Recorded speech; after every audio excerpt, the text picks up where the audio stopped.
Азыр турган болду туугандар. Точканын алдында чекеге чыга кой атабыз. Азыр уже разговор башталды. Жакшы, кандай Руслан? Кузьминки тарапта сен да таксистсиң го, көп иштейсиң. Кузьминки, Люблино, Марина тарапка чыксаң, заказ албай чыгып кет. Азыр кыргыздар менен чечендер мушташты.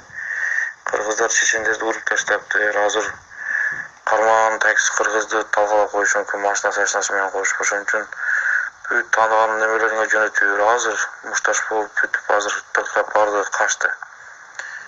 Ошол жакта серьезный болуп атат. Ошон үчүн бүгүн түнү ким иштеген болсо, Люблино, Марина, ошо бүт Восток жак, Котельники, Дача, Сача, бүт ошол жактардан вообще заказ албай эле койсун. Лучше барбай эле койсун ошол тарапка. Ошол сен дагы айтып кой тааныгандарга. Бергиле биягы серьезный болуп атат. Серьезный. Булар да чакырышып койду уже. Давай.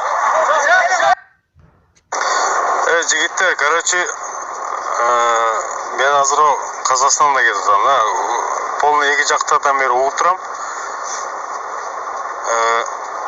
Чечендерди уруп койдук да, биздикилер уруп койду. Ошон үчүн Кузьминки, Люблино, Марина ошол тараптарды Люблинский улица менен Волгоградский улицанын ортосундагы райондун эч жактан заказ албагыла, ол райондан чыгып кеткиле. Бүгүн чечендер заказ кылышы мүмкүн, ар нерсе кылышы мүмкүн. Чечендерди уруп койдук, биздин кыргыздар. Кузьминки жакка, билет. Туугандар, такы коя чечендер, короче, машиналар менен кетип атышат. Чогулгула балдар.